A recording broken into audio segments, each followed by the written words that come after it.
Alright, so you clicked on this video again, whether it just be to make yourself a better student leader, or if it's you want to push your organization into success. No matter the reason, you're back here. So today, let's talk about the most important part of any organization, quite literally the foundation of what it takes to push an organization from nothing to something, and that's the vision behind it. More than just the vision, this presentation is going to provide you on how to set this vision, how to reach the shared destination, how your leadership is key to that. So, first, obviously is to define your mission and your vision. What do you and your team aspire to achieve?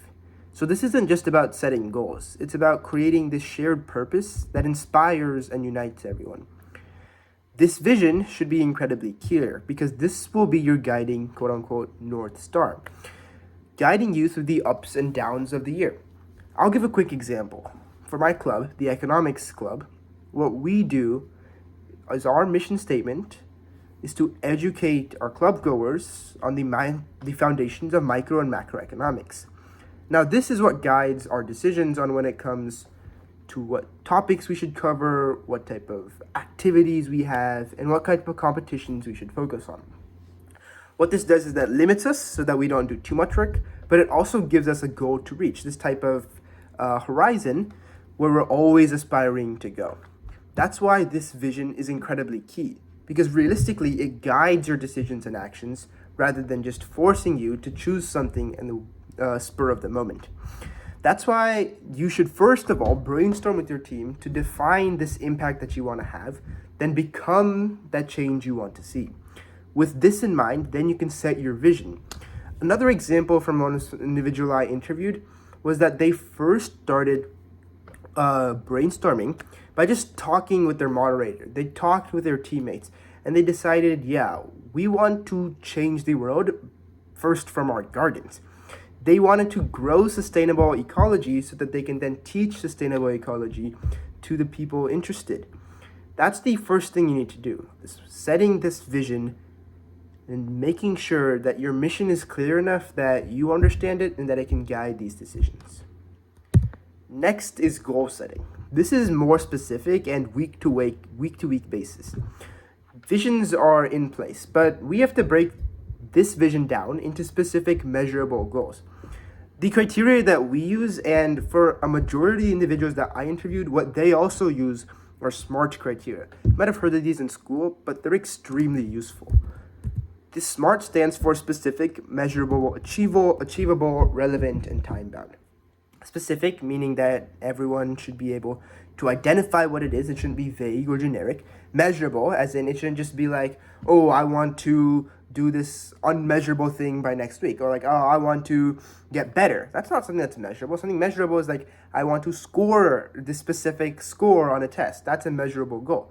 In the case of clubs, it would be like, oh, I want to finish this specific action item. That would be a measurable goal. Achievable is also incredibly key, because a lot of clubs that I've seen go down is because of their unachievable goals. They set goals like, oh, I want to reach 100 people membership by next week, or oh, I want to succeed in this competition that we haven't even studied for. That's not really achievable, and you're just fooling yourself and taking more time out of other relevant work that could be used.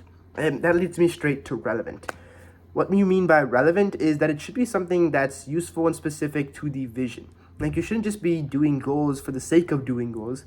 These goals should be pushing forward that vision that you've already set. And lastly, time-bound. In my opinion, this might be the most useful one, because a lot of goals are just like, oh, I'll finish this soon. But time-bound gives you that extra incentive, gives you that extra pressure to finish on time. So the example that I gave was increasing event attendance by 20% by the end of the fall semester. Now, this is specific, 20%. Measurable, again, a number. Achievable, 20% isn't exactly 100 people. It's maybe like 10 or 20, easily doable. Relevant, why? Because this is what your club needs. And lastly, time-bound, by the end of the fall semester. Now, this is a really good goal and an example of how your goal should be. What we do in my club is we take a bunch of these SMART goals and put them on a to-do list so that we know, all right, this is our first priority, second priority in terms of our goals. And lastly, make sure to regularly track these. Goal setting exercises are essential because they turn your vision into actionable steps. They provide clarity on what success looks like and how to achieve it.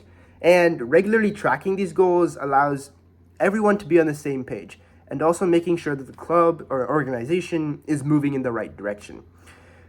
My favorite part of these SMART goals is that it allows you to celebrate these small wins along the way. That definitely boosts morale and keeps the team motivated, which is something that some clubs struggle to do, especially with those who aren't as invested in the club's mission. Having these small victories definitely boosts morale. Now, this is the goal setting template that we use. Well, these aren't specific SMART goals. We've again broken down the vision into some specific goals that we could use that also allow us to determine specificity without getting too specific. So while our to-do list might be week to week, this is more month to month. And I'll link this specific resources and more specific SMART goals in the description of this video. But for now, here's a generic template on how to approach any type of school-based organization. Fall is all about setting the stage, setting these foundational goals and outlining roles and responsibilities. So the team building activities are key here to strengthen these relationships and to build trust. But this is also the perfect time to communicate your vision clearly, to brainstorm that mission, and to ensure that everyone understands the commitment they have to this vision. Winter rolls around pretty quickly, especially for schools that start later. This is where you go back and you say, all right, how are things going? Assess the progress that you've made towards your goal and take that time to refine your strategies, if necessary. If you've done your foundations well, your fall goes exceptionally well, you don't even need a winter goal assessing progress because everything should be going smoothly. But more often than not, challenges will have emerged. So this is the time to think about how these challenges can be addressed. During the junior year of my club, we had a lot of responsibilities assigned to different people. But the problem with that is that people kept shirking responsibility, so no action actually got done. And during a debrief session, it's easy just to point fingers like, oh, you should have done this, you should have done this. I'll get more into team communication in the next video. But at winter, we assessed what was working. What was working was that people sometimes did jobs.